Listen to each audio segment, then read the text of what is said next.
Deus me ama ou só me tolera?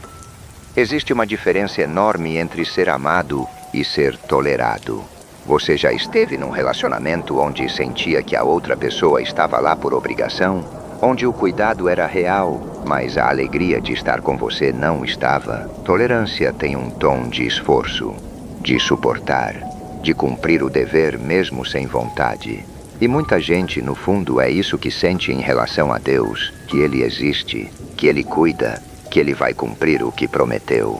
Mas que no final das contas você é mais um número numa lista enorme e que se Ele pudesse escolher, preferiria não ter que lidar com tanta bagunça sua. Se você já sentiu isso, fica aqui, porque o que eu vou te mostrar hoje pode ser a coisa mais libertadora que você já ouviu sobre Deus. Precisamos começar com uma palavra que aparece centenas de vezes no Antigo Testamento e que a maioria das traduções não consegue capturar completamente. A palavra hebraica é Hesed. Ela é traduzida como misericórdia, amor leal, bondade amorosa, graça. Mas nenhuma dessas palavras dá conta sozinha. Hesed é o amor que permanece mesmo quando não é merecido.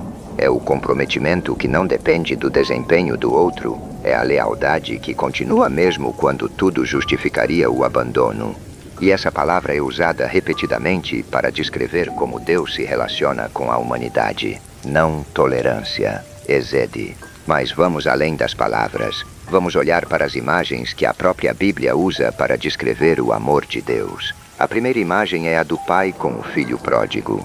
O filho pega a herança, vai embora, desperdiça tudo, acaba numa pocilga alimentando porcos. E quando decide voltar, não por amor, mas por fome, o texto diz algo extraordinário. Quando o pai ainda estava longe, o pai o viu. Isso significa que o pai estava olhando, esperando, com os olhos na estrada, não sentado esperando o filho aparecer para julgá-lo. Em vigília, esperançoso. E quando viu o filho ainda de longe, correu. Um homem de posição naquela cultura não corria. Era indecoroso. Era rebaixamento. E ele correu assim mesmo. E abraçou. E beijou. E antes que o filho terminasse o discurso que tinha ensaiado, já mandou preparar a festa. Isso não é tolerância. Isso é desejo. Isso é saudade. Isso é um amor que estava esperando ativamente pelo retorno. A segunda imagem é ainda mais surpreendente. No livro de Sofonias, num contexto de julgamento e restauração, aparece um versículo que para muito quando lido com atenção. O Senhor teu Deus está no meio de ti como poderoso Salvador. Ele se delicia em ti com alegria, te renovará com o seu amor e se regozijará por ti com cânticos. Deus cantando sobre você, não te suportando, não te tolerando com paciência divina infinita, se regozijando, se deliciando, cantando. Quando foi a última vez que você pensou em Deus assim? A terceira imagem é a que mais custa aceitar para quem cresceu com uma imagem de Deus severo e distante. João 11. Lázaro morreu. Maria e Marta, as irmãs dele, estão em luto.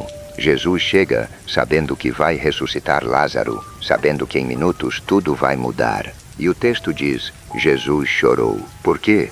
Se ele sabia o que ia acontecer, se em instantes ia reverter tudo. Porque o amor real não é anestesiado pela onisciência. Porque estar com quem sofre significa sentir junto, não observar de cima com a solução já na mão. Jesus chorou porque amava. Porque a dor daquelas pessoas importava para ele agora, não só no resultado final. Mas então por que é tão difícil sentir esse amor? Porque a maioria de nós aprendeu sobre Deus através de pessoas, e as pessoas falham. Pais que amaram com condições, líderes religiosos que transmitiram um Deus de desempenho, comunidades que acolheram enquanto você se encaixava e afastaram quando você não se encaixou mais. E o coração humano é muito bom em projetar no céu o que aprendeu na terra. Se você cresceu com um pai ausente, Deus vai parecer distante. Se cresceu com um pai severo, Deus vai parecer exigente. Se cresceu com amor condicional, vai sentir que precisa merecer o amor de Deus. O trabalho espiritual mais profundo que existe não é acumular mais conhecimento bíblico. É deixar que a imagem que você tem de Deus seja corrigida pelo que ele realmente é. E o que ele realmente é. João, o discípulo que se autodenominava o discípulo amado, não por arrogância, mas como identidade, escreveu a frase mais densa de toda a Bíblia: Deus é amor. Não, Deus tem amor. Não, Deus pratica amor. Deus é amor. Amor não é uma das características de Deus entre outras. É a natureza central do que ele é. Tudo mais, justiça, santidade, poder, existe dentro desse amor e a partir dele. Então, o que fazer com tudo isso? Não se trata de convencer o intelecto. O intelecto pode entender tudo isso e o coração ainda sentir que não merece. É um processo, é uma jornada de deixar que essa verdade desça da cabeça para o interior. Uma prática concreta. Quando você for orar hoje, antes de apresentar seus pedidos, fique um momento em silêncio e deixe essa frase ressoar internamente. Eu sou desejado, não tolerado. Desejado. Não porque você fez tudo certo, não porque você é perfeito, mas porque esse é o caráter do Deus que a Bíblia revela. E talvez, só talvez, algo comece a se mover lá dentro. Me conta nos comentários qual imagem de Deus você carrega. Severo, distante, tolerante, amoroso. De onde essa imagem veio? Obrigado por estar aqui até o fim. Se esse vídeo tocou algo em você, compartilha com alguém que precisa ouvir isso hoje. Até o próximo.